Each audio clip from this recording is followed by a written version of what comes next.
Buenos días, buenas tardes, buenas noches, bienvenidos a un nuevo episodio de Farm on Air. Hoy, pues es que la verdad que tenemos la suerte de contar con don José Manuel Sánchez Vizcaíno. José Manuel. Un placer, Miguelito, un placer, de verdad. Bienvenido. Muchas gracias. Oye, muchísimas gracias por venir. Sé que tienes una agenda muy ocupada, pero que hayas hecho un hueco para venir a estar aquí con nosotros en nuestro podcast, pues es... Es un placer estar contigo y estar en Animal Farm. Me encanta. Te lo agradezco. Mira, bueno, don José Manuel, para los que no, si hay algún despistado que no lo sabe, don José Manuel es catedrático emérito porque a los jóvenes os hacen eméritos, ¿no? Sí. Esto es así. Cuanto más joven, más emérito eres, ¿no?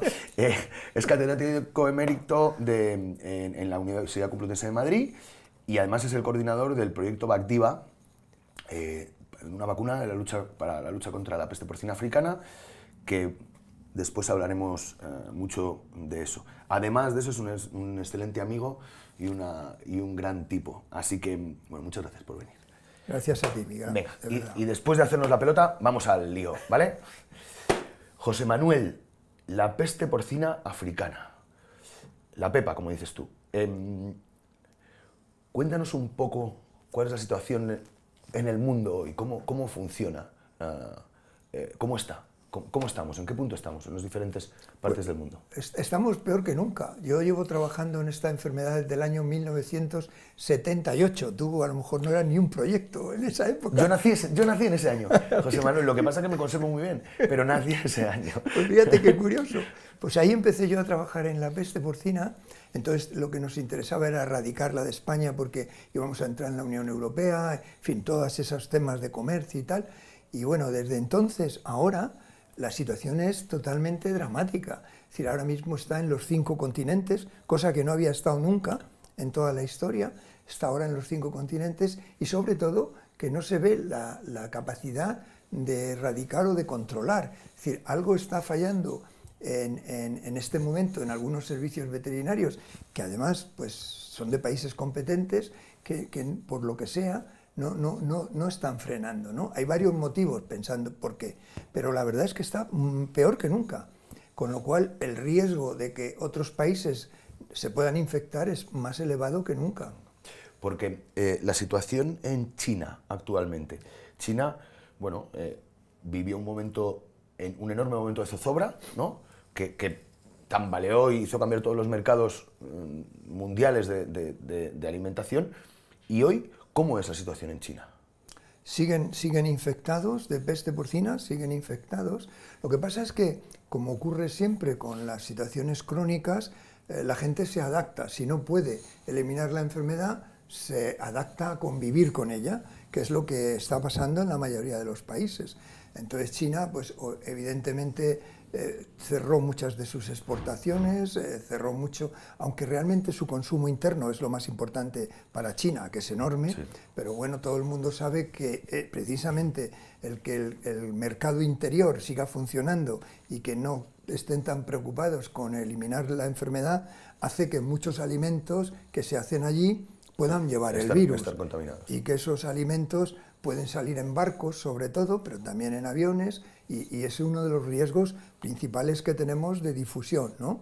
La mayoría de los focos que se han producido han sido por entrada de alimento contaminado que no es que se haya consumido humanamente, sino que se han dejado en basuras, en puertos sobre todo y aeropuertos, pero aeropuertos menos, pero en puertos mucho, no han sido tratadas y han acabado comiéndolas cerdos y al final pasándose la enfermedad. Porque se supone que esa podría ser una de las vías de entrada en Dominicana, ¿no es así? ¿No? Sí, en Dominicana y en cualquier país, porque realmente no todos los países tratan las basuras que llegan por diferentes sitios y además hay algunos países que es que no solo no las tratan, sino que las utilizan para la alimentación, ¿no? Entonces, una de las vías de contagio más importante ahora mismo es alimentos contaminados que puedan llegar y que incluso se puedan consumir por humanos y después resulta que cuando eso va a papeleras de picnic o áreas de descanso, los jabalíes son la amplificación. Por eso, precisamente, el jabalí está jugando un papel más importante que nunca en la historia de africana. En la historia de africana solo jugó un papel importante en los países como España y Portugal por nuestra producción extensiva. Vale, por el cerdo ibérico, claro. Exactamente, pero en el intensivo no. El intensivo tenía su bioseguridad, sin embargo, ahora mismo lo que hay es una enorme cantidad de enfermedad en vida silvestre y focos puntuales en doméstico. Sobre todo, te hablo en países como la Unión Europea. Sí, eso, sobre ese punto de los jabalíes vamos a volver después porque es muy importante. Pero, vale, entonces, en China se convierte en endémica prácticamente, sigue. ¿El resto de Asia cómo se está comportando? Pues un poco parecido. Tienen los brotes agudos que les desconciertan mucho. Al final, pues acaban adaptándose a la enfermedad, intentando que no le afecte a toda su producción y van conviviendo con ella, pues como convivimos nosotros en España desde los años 60 hasta los 80, ¿no? Hasta que lo erradicasteis. Porque en estos países más, Vietnam, tal, el foco no está en los animales salvajes, está en los animales de producción. No, la infección está transmitiéndose más por vida silvestre que por doméstica. También aquí. En la Unión Europea fundamentalmente es así. ¿Y en Asia? Y en Asia están las dos cosas. Están alimentos contaminados, pero el alimento contaminado que se da a cerdos es menor que el que puede tomar la vida silvestre, con lo cual está muy parecido, ¿no? En Europa, desde luego, es como un 10 a un 80, un 20 a un 80. Sí, está claro. Sí, en Europa, claro, además, bueno, luego vamos a ir sobre la política de erradicación con los jabalíes, porque bueno, es un tema que creo que merece que lo hablemos en un apartado aparte. Parece que en América se ha conseguido controlar que aquello no salga desde Dominicana. ¿Cómo está ese? Yo creo que Dominicana no tiene una estructura sanitaria ni una formación para controlarla. Yo he tenido el placer y el gusto de estar con nuestros colegas dominicanos que me invitaron para ayudarles. Les hice un programa y les hice sobre todo un programa o sea, dentro del programa de control les hice lo que eran los puntos claves, es decir, cuáles eran los puntos más débiles que el sistema tiene. Y el sistema tiene un montón de puntos débiles que es muy difícil cambiarlos de la día a la noche. O sea, enfermedades como la africana son las que prueban la debilidad de un sistema. Entonces, cuando tú les dices a ellos que llevan toda la vida produciendo de una forma, mira, es que no puedes hacer esto, ni esto, ni esto, ni esto, cambiar esa estructura cuesta mucho.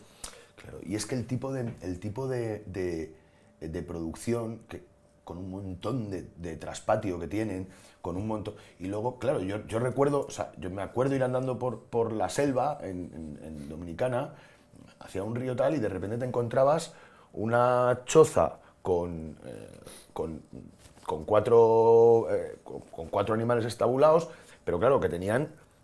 o sea, que quiero decir que tú podías meter la mano tranquilamente a dar de comer al cerdo, ¿sabes lo que te digo? Igual que tú, cualquier tipo de vida silvestre, cualquier otro, porque no había ningún espacio. Entonces, claro, yo entiendo que eso generará unas complicaciones para poder controlar eso impresionantes, ¿no? Claro, una de las recomendaciones que he hecho a las autoridades de Dominicana es que ellos no tienen un plan de crecimiento del sector porcino, con lo cual de alguna manera cualquiera puede montar una granja donde le parezca oportuno, más o menos. No hay una zona que se haya acotado para el desarrollo del sector porcino, ni tampoco hay una normativa de cuáles son las medidas de bioseguridad mínimas que debe de tener una explotación, con lo cual tú te encuentras en Dominicana explotaciones extraordinariamente buenas desde el punto de vista de bioseguridad, pero rodeadas de traspatios, de guarrindongas, producciones que lógicamente incrementa enormemente el riesgo de esa explotación.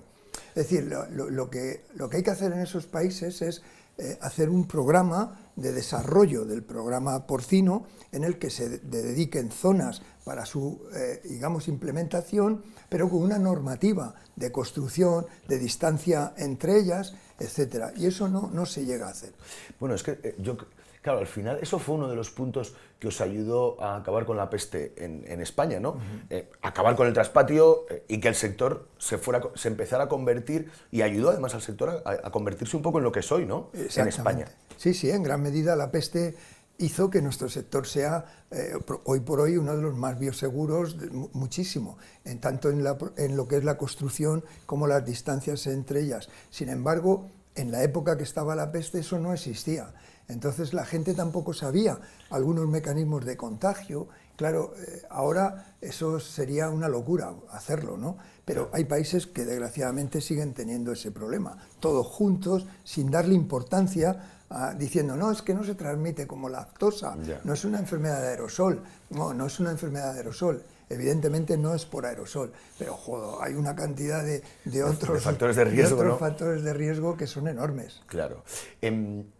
La situación en Europa. Bueno, Alemania, Italia, o sea, ¿cuánto nos va a tardar en llegar a nosotros, José Manuel? Es que esto es un tema, es un tema un poco de lotería. Quiero decirte, nuestro sistema es un sistema muy bien montado. Los productores españoles son gente muy profesional, son conscientes del riesgo de las entradas, pero no pueden ser, como te decía, no están ahí metidos en una cápsula que no pueda llegar el virus, con lo cual el riesgo de la vida silvestre es muy elevado, porque mientras que en las granjas, en general en Europa, tenemos muy pocos focos, pero en jabalí cada día hay más. Entonces, en el momento en que en España, por desgracia, pasara a jabalí, la entrada en algunas producciones porcinas domésticas sería rápida. Nuestro gran problema. Claro. Hombre, la realidad, y es que además los flujos, y vamos a hablar aquí un poco de los jabalís, ahora yo creo que toca, porque los flujos migratorios de los jabalís, ¿no? Los jabalís, por lo que sea, pues no se sienten españoles o franceses o italianos, ¿no? Ellos no tienen problema por moverse y parece que les gusta mucho moverse interterritorialmente, que hacen muchos kilómetros.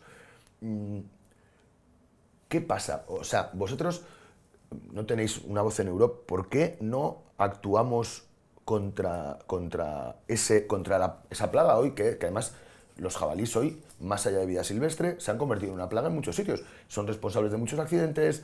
Yo no sé si recuerdas durante la pandemia que nos mandábamos vídeos en mi casa en Franco Rodríguez, llegaban hasta la rotonda. O sea, hay mucho jabalí, hay más jabalíes que nunca en la historia. O sea, yo en mi casa me bajan y se me comen la basura en la casa. O sea, es increíble la cantidad de jabalíes que hay, es increíble.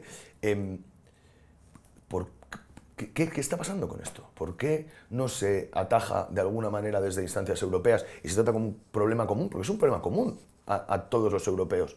Bueno, es una especie que no tiene un depredador natural, ese es el principal problema.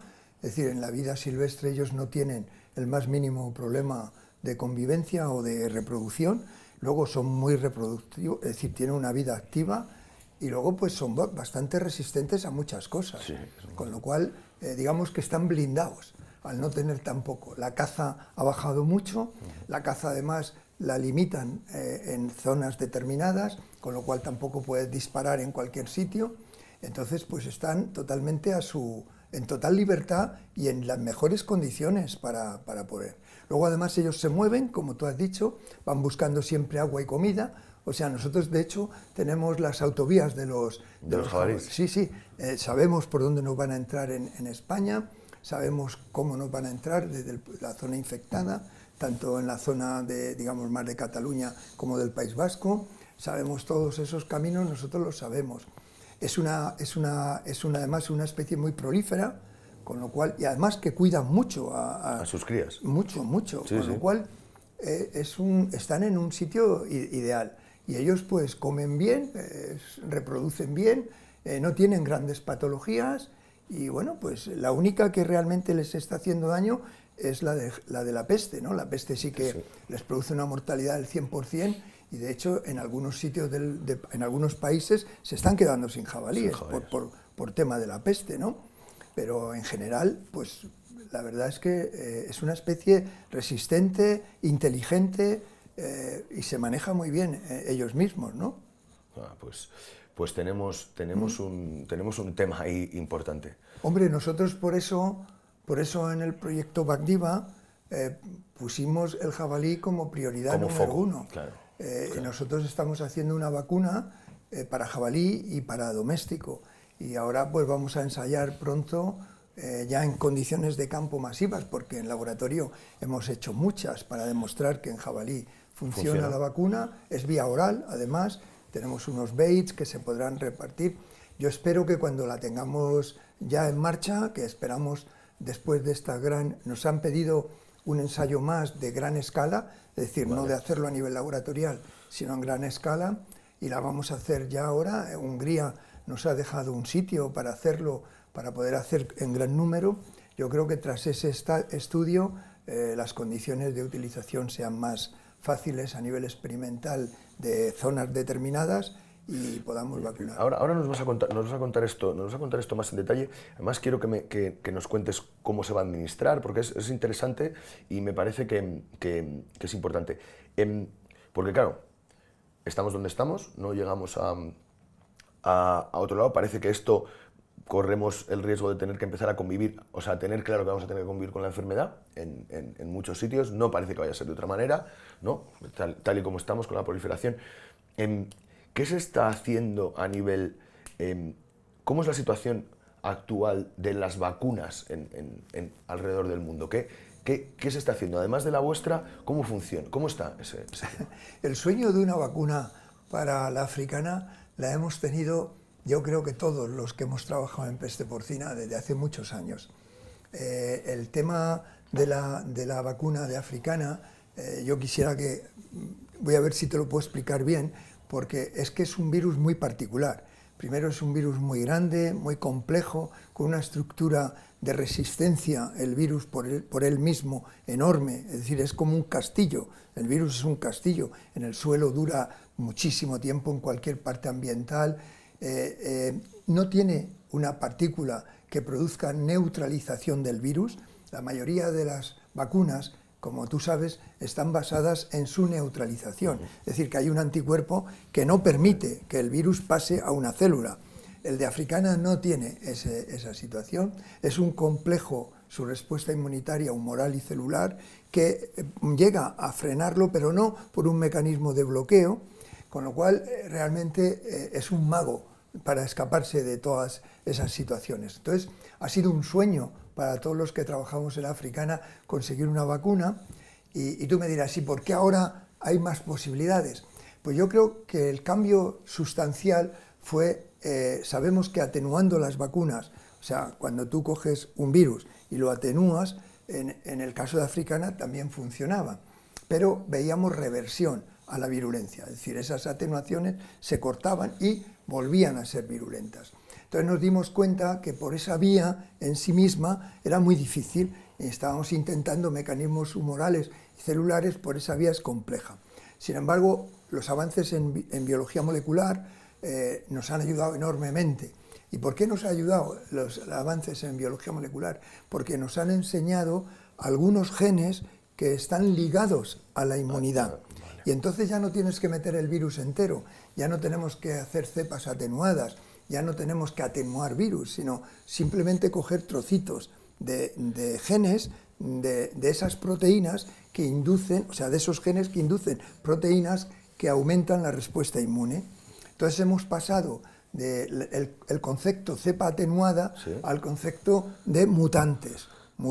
Vale. Es decir, trozos de gen que juntos realmente se puede inducir inmunidad. Eso tiene tres ventajas básicas que son importantes. La primera, la reversión a la virulencia es más difícil, porque no le das el virus, sino solo trocitos, entonces es mucho más complicada, y de hecho no tenemos reversión a la virulencia. Luego, además, al no ser todo el virus, te permite que esa parte que tú pones para inmunizar la puedas hacer viva, es decir, que puedas diferenciar un animal vacunado de un animal infectado, con lo cual te aumenta tu capacidad de utilizar para poder controlar programas de vacunación, programas de infección, etcétera, ¿no? Entonces, todo esto ha hecho posible que haya gente haya grupos de investigación que después de mucho tiempo hayan visto la luz y por eso ha habido como un aumento, un boom, ¿no? Un boom de vacunas, no solo porque la enfermedad es un boom hoy día, sino porque desde el punto de vista metodológico y digamos, de conocimiento, podemos alcanzarlo.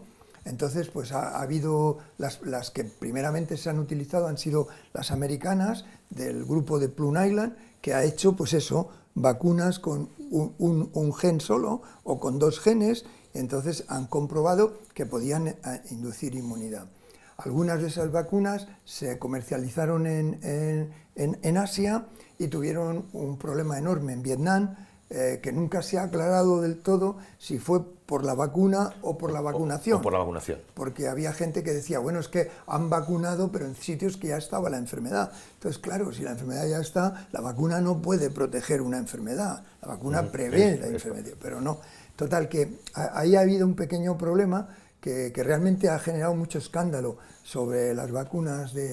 ¿Qué pasa? Otra vez la gente empezó a perder confianza, ¿no? Como se perdió en los años 60, que se hizo la primera vacuna en Portugal y después en España, y se vio que había reversión, que nada. Entonces ahora ha pasado este incidente que ha dejado un poco frío a algunas personas. Oiga, esto de la vacuna realmente será así, ¿por qué Vietnam ha funcionado o no? Entonces, los grupos que estamos trabajando en eso, que ahora son varios, no solo somos nosotros, lo que sí que estamos es haciendo vacunas más desde el punto de vista molecular que desde el punto de vista de atenuación o de virus completos. Nadie ya trabaja con el virus completo, sabemos que el virus inactivado completo no induce ni siquiera inmunidad, sabemos que el atenuado la induce, pero puede haber reversión. Entonces estamos todos a nivel molecular. Entonces ahora mismo los grupos más fuertes, aparte de Plum Island, que sigue trabajando, pues hay otros grupos en varios sitios, en Asia hay, aquí en Europa hay varios laboratorios, aunque nosotros llevamos tiempo también. Es decir, hay varios que tienen ese sistema, que es vacunar con mutantes de cepas. Unos las han elegido virulentas, que creemos que es un error, y nosotros mutantes de atenuadas que sabemos que inmunizan. Vale, o sea, claro, que ya está demostrado que ya sabemos que es una vacuna, y lo que pasa es que la hemos cortado en trocitos. Esa es la que hace Vacdiva. Y habéis, bueno, mira, o sea, espero, como nos verán muchos ganaderos y muchos veterinarios, se habrán enterado perfecto, porque yo, que soy abogado, me he enterado estupendamente, José Manuel. Muchas gracias, porque, claro, es un tema complejo, porque después, ¿no? Llega el COVID y de repente en 6 meses tenemos una vacuna, ¿sabes? Y entonces uno se pregunta siempre que no podemos tener una vacuna para la peste porcina, ¿no? Y claro, cuando nos cuentas todo eso, que pasa de la propia estructura del virus y de cómo es, lo entiendes mejor, porque no, al final no es un tema de falta de recursos o de falta de ganas, es un tema de que es un virus jodido, ¿no? Es un virus muy complicado.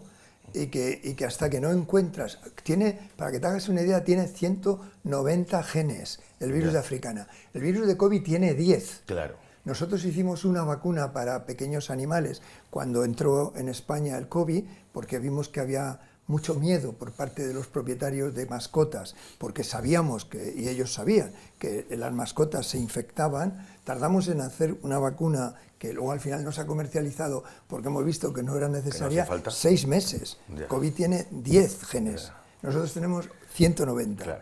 Claro, entender lo que cada uno de esos genes en 190 hace y cómo lo hace, pues nos ha llevado tiempo. Claro. Le habéis tenido que echar un rato, ¿no, José Manuel? Un rato largo. Vale, vamos a hablar de Vacdiva. Quiero que hablemos un rato de Vacdiva, ¿vale?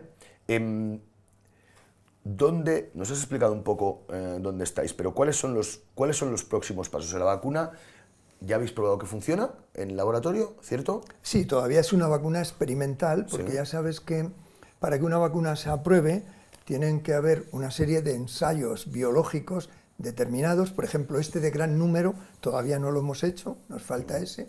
Y tiene que haber unas pautas que las marca EMA, la Agencia Europea de los Medicamentos, que tenemos que cumplir todos ellos. Entonces, nosotros estamos en la fase, hemos pasado la fase experimental, Es decir, la parte de laboratorio ya está hecha, la parte de tener un test de diagnóstico diferencial ya la tenemos hecha, y ahora lo que nos queda es el ensayo en gran número de animales, tanto de doméstico como de jabalí, para ver que no hay efectos secundarios, que no genera enfermedades crónicas, que no, es decir, una serie de puntos que te pide la EMA antes de que nosotros presentemos el dossier, que no lo presentaremos nosotros, sino la empresa farmacéutica que está unida al grupo, que será la que presentará cuando tenga todo su dossier de datos necesarios para la aprobación. Con lo cual, todavía está en fase experimental, pero está en las últimas fases de la fase experimental. Vale. Yo siempre me he preguntado, vale, entiendo que en animales de producción no es un problema, pero en vida salvaje, ¿cómo garantizamos, cómo somos capaces de saber que estamos realmente vacunando al animal, que el animal está vacunado? Porque explícanos cómo se vacunan. No van personas con una jeringuilla pinchando animales y haciéndole una X en el lomo, ¿no?, para saber que está o que no. Entonces, cuéntanos cómo es el proceso de vacunación, porque entiendo que es una de las piedras de máxima importancia dentro de la vacuna. Puede ser estupenda, pero si no conseguimos que se vacunen los animales, ¿no? Cuéntanos un poco eso, ¿cómo es? En el proyecto Vacdiva, eso que tú acabas de darte cuenta, que es clave, nosotros nos dimos cuenta. Entonces no solo pedimos, o sea, nosotros presentábamos tres cosas.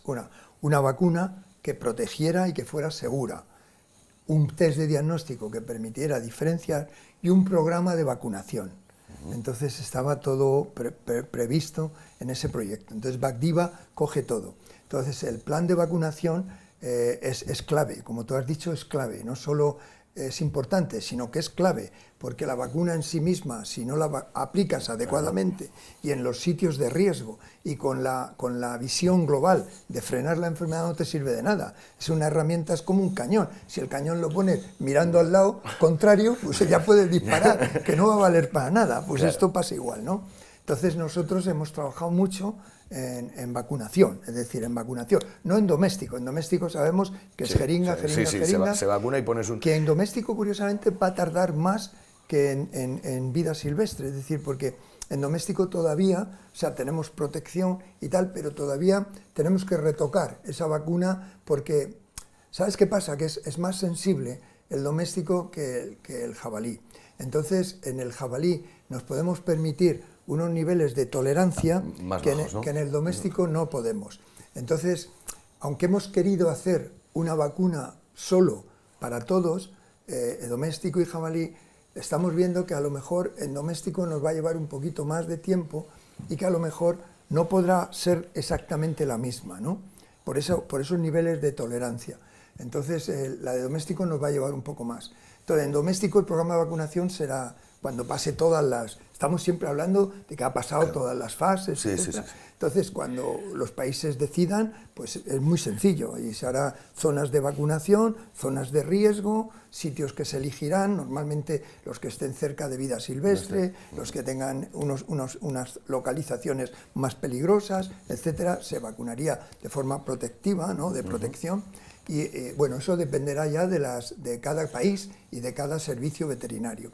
En el caso de vida silvestre, lo que estamos muy unidos es con la gente de caza del mundo y con la gente de la vida natural. Son nuestros fundamentales interlocutores, ¿no? Entonces, con ellos, pues hemos visto las zonas de mayor... O sea, nos han ayudado mucho a entender cómo se mueve el jabalí, cuáles son las zonas más importantes, cómo podríamos hacer zonas de aislamiento sobre zonas infectadas. Es decir, nos han enseñado mucho, que es lo que recogimos en el proyecto. Entonces tenemos programas de vacunación, como te digo ahora, por ejemplo, el que tenemos más previsto es ahora este invierno, porque lo primero que tenemos que hacer es elegir cuándo vacunas. Entonces, ¿cuándo vacunas? ¿Por qué? Porque la vacuna va a ser oral. Como tú has dicho, es imposible pensar que podamos ir detrás de cada jabalí a vacunarlo por inyección. En el doméstico va a ser por inyección, en jabalí tiene que ser oral, lo cual La vacuna pues ya tiene algunas características que son un poco diferentes, pero hemos hecho unos baits, hemos diseñado unos baits como si fuéramos productores de alimentos súper ricos, porque hemos encontrado una palatividad que al jabalí le vuelve loco, que le encanta, le vuelve loco y se lo come pero sin ningún problema, para poder vacunarlos con esos baits. Que podemos hacerlo de varios sitios, dejarlos en sitios concretos, poner unos sistemas que va descargando y ellos vienen y comen, es decir, tenemos varios sistemas de vacunación, pero es vacuna oral, que tiene además una tolerancia bastante alta, porque no podemos pensar que un jabalí se va a comer uno, ¿no? Claro. Entonces hemos tenido que pensar en muchas cosas, Miguel. No, ya lo veo, ya. Es que, claro, ¿sabes? Al final, porque entiendo que además que la madre esté protegida no va a proteger a los jabatos, ¿no? Si la madre está protegida, la madre va a mandar calostro a los jabatos, que va a tener inmunidad, pero eso va a ser durante un tiempo corto. Entonces nosotros tenemos que vacunar madres y tenemos que pensar en ellos. En los jabatos también, ¿no? Sí. Vale, claro, es que, bueno, ya sabes... Entonces va a ser todo con un cebo, que hemos conseguido una palatividad que vamos, para ellos son como un caramelo.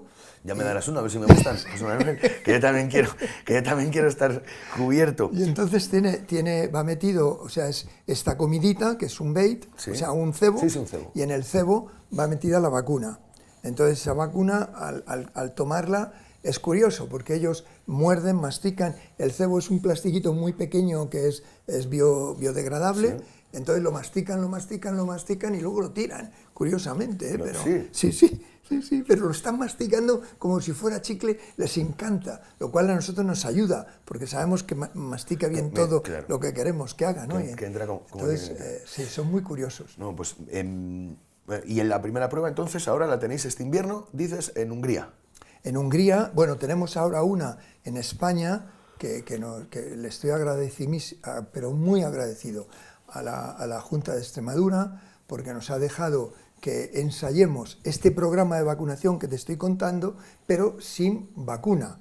Obviamente, vale. Pero claro, ellos no quieren que vacunemos porque entonces tendríamos animales positivos, anticuerpos, pero sí que nos han dejado una zona de mucho jabalí, una zona muy importante, para que la vacunemos sin vacuna, es decir, que va a ir el bait, pero no va a llevar la vacuna, sino un marcador, para saber cuántos se lo han tomado, cuántos no, cuánto le dura al que se lo ha tomado, es decir, nos va a ayudar mucho a entender la vacunación, y eso lo vamos a hacer en España, lo cual ya te digo, le agradezco enormemente a la Junta de Extremadura que nos permita hacer ese ensayo. Ese ensayo ya lo hemos empezado, o sea, se están haciendo ya las zonas de captura, las zonas de donde se va a poner el bait, todo eso se está ya haciendo, se está trabajando ya ahí.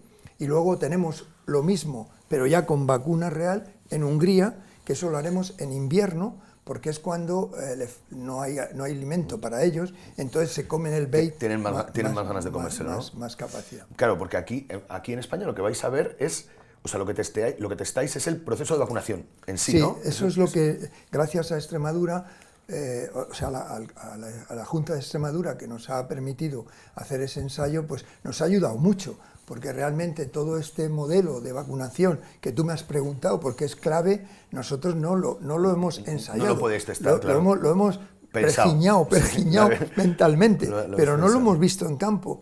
Entonces, ahora nos va a permitir ver que efectivamente nuestro sistema que tenemos pensado de capturación, de vacunación, etcétera, funciona. Entonces, eso nos va a dar mucha moral para ir ya a un sitio a hacerle con la vacuna total. Porque luego después lo que hacéis es que tomáis muestras de los animales. Claro. Después para ver cuántos se han vacunado, qué tasa tienen de respuesta, etcétera.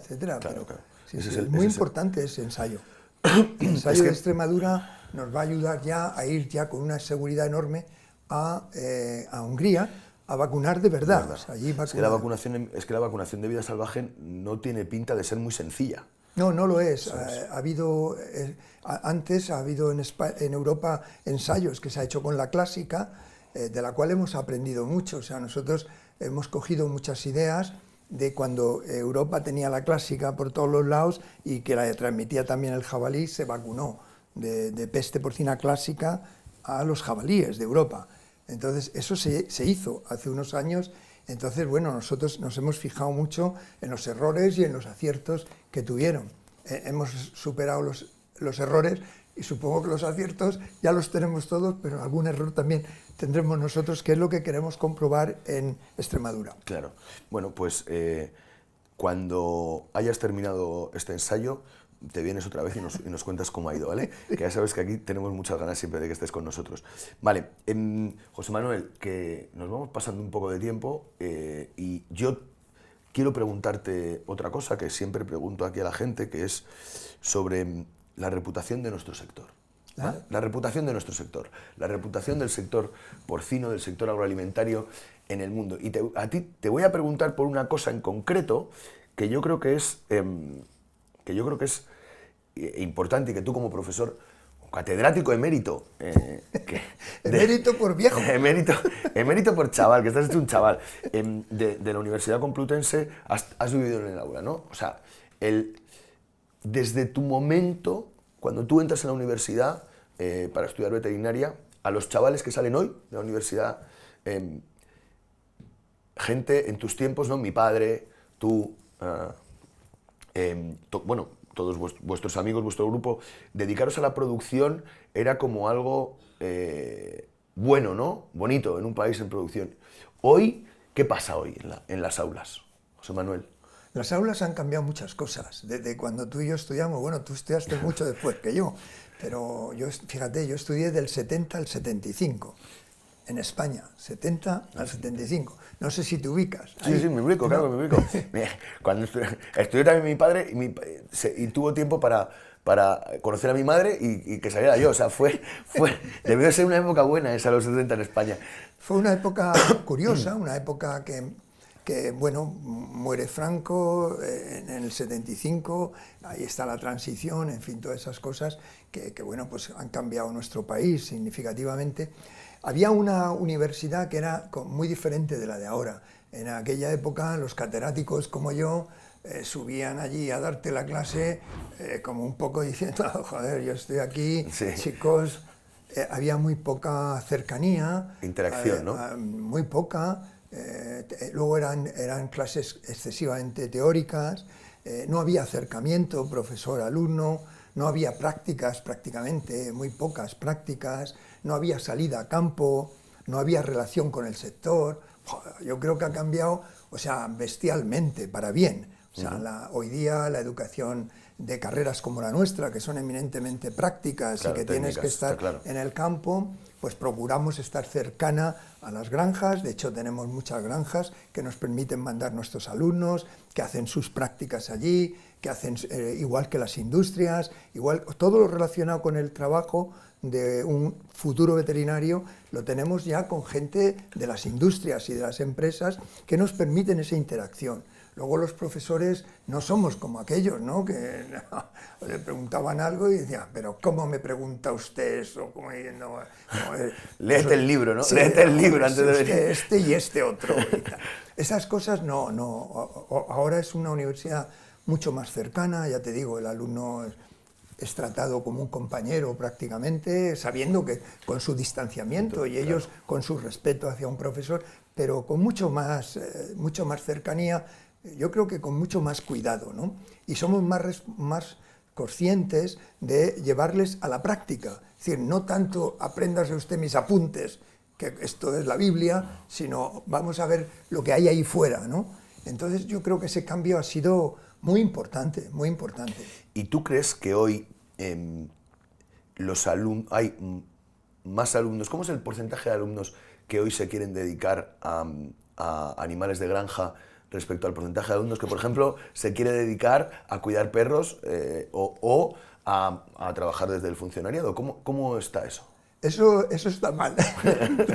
Eso está mal, Miguel. La mayoría de los veterinarios, por lo menos de los que salen en Madrid, llevan la siguiente perspectiva. Primero, para hacer veterinaria tenemos un porcentaje de entrada, una nota de entrada muy elevada, con lo cual ahí hay muchas más chicas, son mejores estudiantes las chicas que los chicos, con lo cual tenemos un porcentaje de chicas muy elevado en veterinaria, lo cual es francamente bueno, porque son extraordinarias, son realmente extraordinarias, y ahí tú encuentras que hay gente que va más a clínica de pequeños animales y a oposiciones en la administración, muchas, y eso es bueno porque tenemos gente muy preparada en la administración y eso es bueno, o sea, pero veis que hay una diferencia con la época nuestra.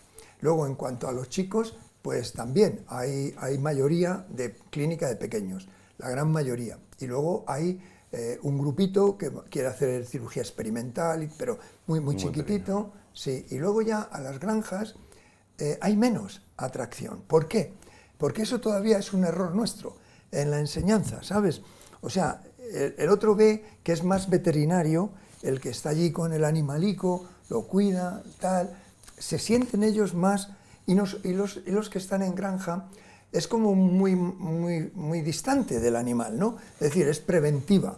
Sí. Entonces ahí es donde entran los dos grandes conceptos de medicina veterinaria. ¿Qué somos los veterinarios? Somos veterinarios, pero somos preventivistas. Y ahí es donde se marca una importante diferencia entre nosotros y medicina humana. O sea, medicina veterinaria es fundamentalmente medicina preventiva, quitando la parte clínica, Por eso el que quiere clínica va directo a la clínica, pero el que entiende la medicina preventiva se va a las otras ramas. Entonces, hay una diferencia bestial entre medicina humana y veterinaria en eso. El veterinario tiene más de un 60% de medicina preventiva, claro, mucho más. Mientras que el de humana es más curativo, ve más normal el hospital, ve más normal el tratamiento, nosotros vemos más normal que no vaya. Claro. ¿Entiendes? Sí, sí. Y en las explotaciones grandes, en las explotaciones de porcino o vacuno, pues es medicina preventiva, lo que más manda en eso. Es decir, que no haya un problema, que no haya un foco, que no haya... Y esa medicina preventiva no es tan bonita para el que quiere hacer clínica. Ya. ¿Entiendes? Sí, sí, está claro. Esa es nuestra diferencia básica. Pero es un tema, porque la gente además, cuando ve una granja, que no sé si se ven muchas en la carrera de veterinaria. Se ven, tienen que ir a hacer prácticas. Tienen que ir. Sí. ¿Y qué opinan de las granjas? O sea, el veterinario, el chaval de 23 años o la chica de 23 años que están allí, cuando ven el trabajo en las granjas, ¿qué opinan? Porque yo, desde luego, les oigo algunas veces decir, con frases un poco sacadas de contexto, en el que parece que han venido a cambiar eso de una manera un poco radical, ¿no? A acabar con la producción intensiva. No. Yo creo que se enamoran sobre todo de lo que es maternidad. Donde se encuentran nuestros alumnos mejor es en maternidad. Es que es lo más bonito, claro. Eso es lo que a ellos les encanta más. Lo otro lo ven un poco un negocio diferente. Pero como veterinarios yo veo que son... O sea, hay grupos que claramente apoyan maternidad y reproducción. O sea, maternidad y reproducción son las cosas donde... Bueno, es que es la parte más bonita realmente. Claro, y eso es donde los veterinarios se encuentran más a gusto. La otra parte, que es más, si quieres, económica, que es más de gestión, que es más... Pues hay un grupo que le gusta eso, pero no es lo que... Porque el que tiene la mentalidad de medicina veterinaria realmente quiere tocar. Tocar cerdico, quiere tocar... Y eso no lo toca en un sistema productivo bien montado, es que no hay ni que tocar, no hay ni que tocar. Y sin embargo la gente quiere tocar pelo, quiere tocar cerdito, quiere tocar... ¿Por qué? Pues porque se han hecho veterinarios para curar animales. Claro. Entonces, por eso tú ves esa situación. Pero no es que no guste, es que hay poca clínica, ¿me entiendes? Sí, perfectamente. Bueno, pues que sepas que me alegras porque... yo creo que el sector agroalimentario es clave para el desarrollo de un país, que se ha demostrado, que el COVID lo ha demostrado, lo ha demostrado clarísimamente, aunque ahora se nos olvide, y creo que nosotros en España tenemos la suerte de contar con un sector de alto nivel, agroalimentario de los mejores del mundo, los mejores, y tenemos que estar muy orgullosos. En el top 10. Y en una parte muy importante, sois vosotros los veterinarios los que habéis ayudado a que eso se haga. La gente con vuestra visión, los que habéis creado lo que hay hoy. Ahora ya las nuevas generaciones, pues toca que dejéis paso a las nuevas generaciones para que vengan, que yo se lo digo a mi padre a ver si de una vez se jubila ya y deja de dar por saco, ¿sabes? Pero, no, papá, un beso desde aquí, que te mando siempre un beso, y hoy José Manuel y yo te mandamos un abrazo, José Manuel. Y un abrazo. Y un abrazo. Bueno, pues José Manuel, nos hemos ido un poquito de tiempo, pero es que yo estaba muy a gusto. Yo también. Así que, José Manuel, muchísimas gracias por estar aquí con nosotros, y en cuanto tengas bien preparado el trabajo de Cáceres y de Badajoz, nos dices cómo te vienes a contarnos cómo ha quedado, ¿vale? Muy bien. Muchas gracias, José Gracias Manuel. a ti. Gracias Hasta a la ti. semana que viene.